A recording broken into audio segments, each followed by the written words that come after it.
Today, I'd like to introduce a reference generation model called FFGO. The mechanism of this model is to treat our reference image as the first frame, and then generate the entire video. We have seen many similar techniques before, such as the more famous VACE and Skyreels A2.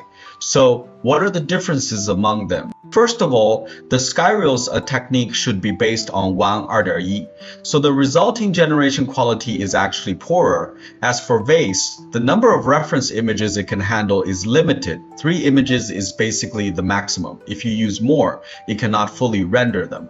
But look at this one, it can reference 5 images, meaning it can complete more complex scenes. Compared to Skyreels A, the FFGO technology is based on 1.2.2, so the generated quality is also much better. You can see the obvious difference in this comparison.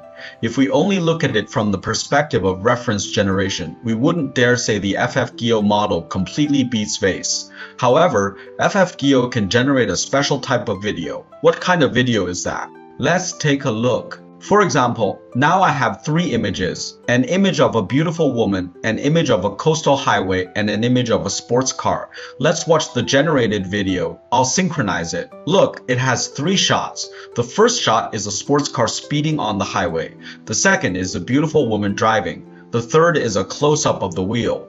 This style of video is actually a generation method that this model is relatively good at. Of course, their official website did not mention the method for this generation style. I saw a post on Reddit. I forgot the exact address of the post. At that time, I created a workflow following that idea and found the effect to be very good. Therefore, from this perspective, you will find that this video is excellent regardless of the overall quality, the smoothness of the scene transitions, the overall color, or the presentation of the characters. So how do we use this model? You can find the model's address in Kijai's Hugging Face repository list. This model has currently been distilled into a LoRa format.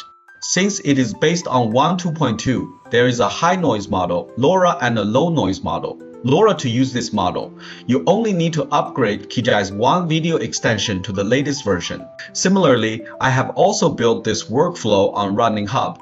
You can access this platform through Running Hub in the ComfyUI domain. Running Hub is an excellent online working platform because it keeps up with new technologies and models immediately as they emerge. You can register for Running Hub using the invitation link in the description of my video, which will give you 1,000 free points.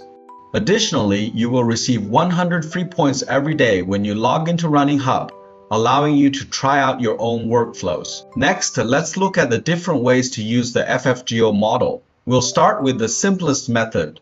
This is an example of our reference generation effect. Again, we use 3 images, an image of a beautiful woman, an indoor scene, and a bag.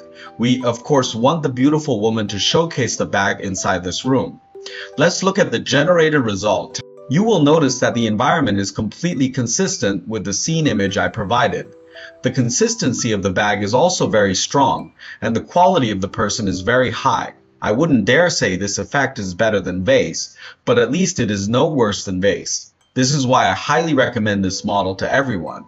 The specific form of the workflow is essentially a 1.2.2 image to video workflow. Now, let's briefly analyze it. First is the configuration section, where I set the width and height. Next is image processing. Regarding image processing, we can see from the example images on its official website that they usually include several images representing the objects, or what we call the subject. There is also one image representing the scene. We will place the objects into the scene. The scene generally does not require special processing, but the objects must have their background removed. We do this in the workflow as well. First, for the person, we connect a node called Remove Background. In this step, we must generate an image with a white background.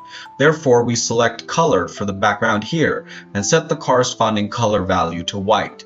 Similarly, the object image below also needs the same operation. Then there is the image representing the scene. This one does not need background removal because removing the background might eliminate some effective elements of the scene. Now we need to combine these into a single image. What format should this image take? There's actually no set standard. Let's run it below so you can see what the resulting image looks like. Look at this. I first combine the object above and the scene into one image using an up and down arrangement. Then, I combine the person with the previously combined image using a side-by-side arrangement. Finally, we get an image like this. Please note that the width and height of this entire image are aligned with the resolution we set, because remember, we are using this as the first frame of our video. Next is the loading of the main model. Here, we use the 2.2i2v model, then we loaded an acceleration LoRa. I am using the 1022 version for this.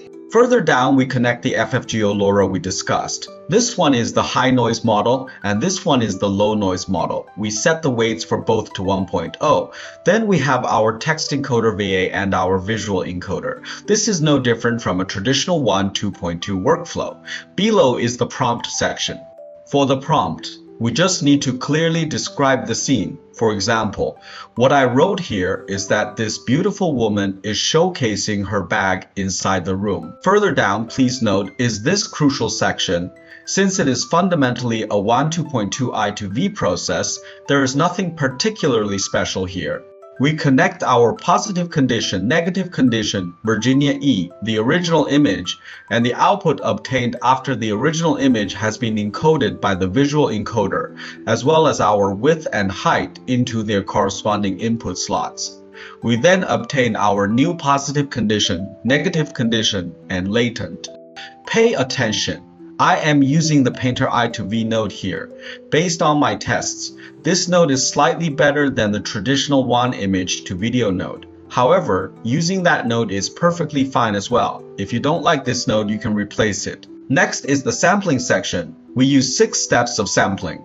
The first 3 steps are sampling from the high noise model, and the last 3 steps are sampling from the low noise model.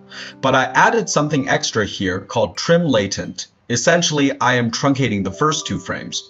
Why? Because the focus of the first 2 frames is that image.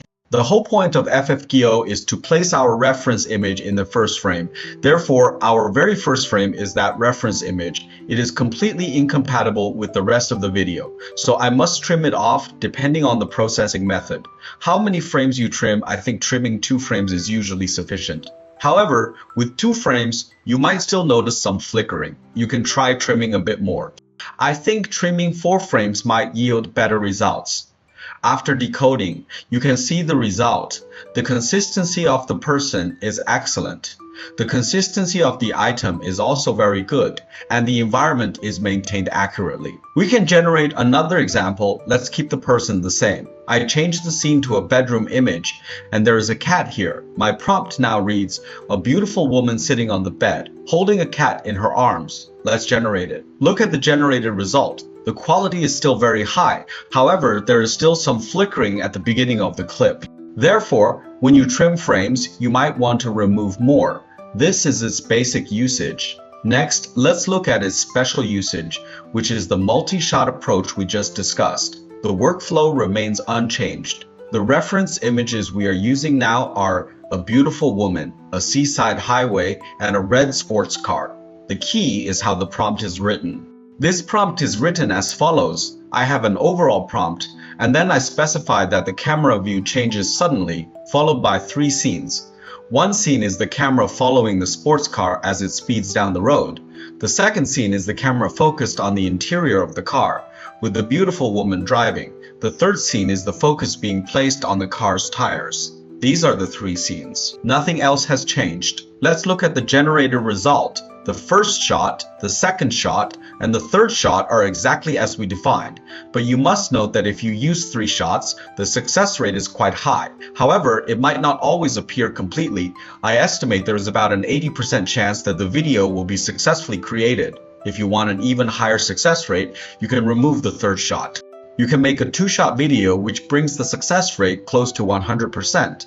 This is because our total number of frames is limited. For this workflow, it only has 81 frames to present 3 shots. Moreover, the first few frames still relate to the reference image. Therefore, generating this is still somewhat challenging. Please pay attention to this issue when you use it. Overall, I believe this model is highly recommended, both for its generation quality and the uniqueness of its application. What are you waiting for? Go try it yourself. Follow me to become someone who understands AI.